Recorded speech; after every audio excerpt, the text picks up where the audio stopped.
This is chapter 5.1, graphing. You're not writing this. Quadratic equations, or equations, functions,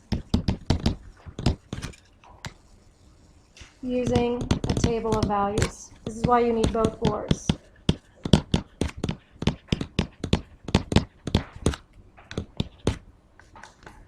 On page 225, number 8, you have y equals x squared plus 4x plus 3. Your a equals 1, your b equals 4, and your c equals 3. Make sure you always start by writing that down. Okay, the axis of symmetry formula is x equals negative b over 2a. So I prefer that you write it x equals negative 1 times b over 2a to avoid any errors if your b is negative, any signing errors if your b is negative.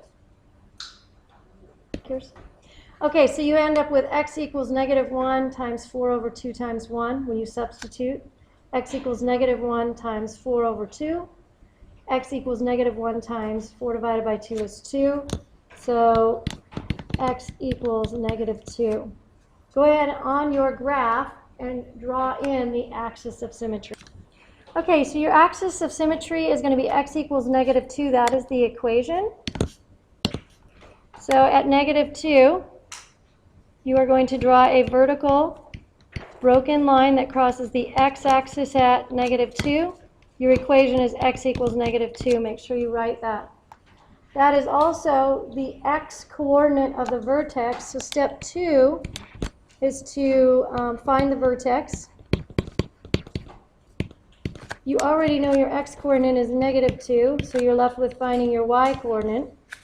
You simply substitute back in, there's your y right there, back into the original equation. So you're going to have y equals x is negative 2 in parentheses squared plus 4 times negative 2, substituting in the x there, plus 3. Go ahead and solve that. Okay, y equals negative 2 is negative squared is negative 2 times negative 2, which is 4. 4 times negative 2 is negative 8 plus 3. You can add them left to right, or you can put together the 4 and 3, which is 7 plus your negative 8. And 7 and negative 8 is going to be negative 1.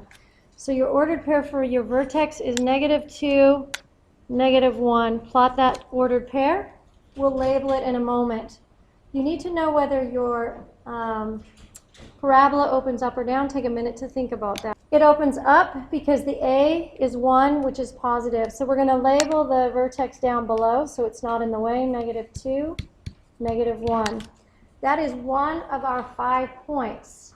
We're going to go to the next step, step number 3, which is going to be a table. We're going to use a table to calculate 2 of the 5 points. Then we will reflect those points over the axis of symmetry.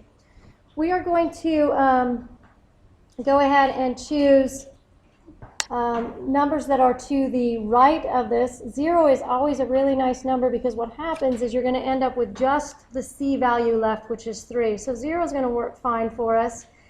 And probably 1 will work okay for us too. Let's go ahead and just do 0 first. So we're going to have x, y, and our work for our table. We're going to plug in 0, which means y equals, we're going into this equation here, x squared plus 4x plus 3. Y equals 0 squared plus 4 times 0 plus 3. Go ahead and calculate your y and write your ordered pair. It's going to be 0 something. So 0 squared is 0. 4 times 0 is 0. So the only thing that we are left with is 3. So y is going to equal 3. So the ordered pair is 0, 3. So we're going to plot that 0, 3. We're going to label it 0, 3. Make sure your ordered pairs are in parentheses. And step 4 is going to be to reflect to find 2 other points. You reflect over the axis of symmetry. So 0, 3 is 1, 2, from the axis of symmetry. We go 1, 2 to the other side, plot a point, and that point is negative 4, 3.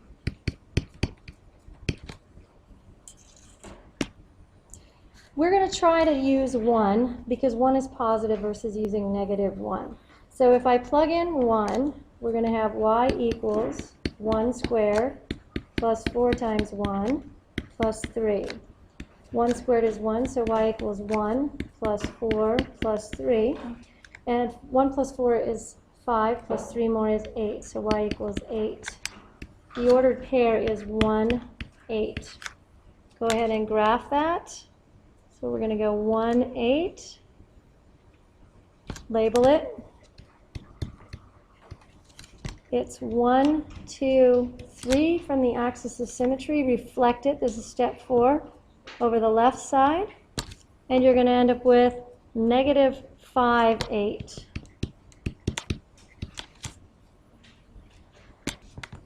Okay, so now we're going to connect our points. Make sure that your parabola is U-shaped, not V-shaped. And you have an upward opening parabola with 5 points. All of the points are labeled.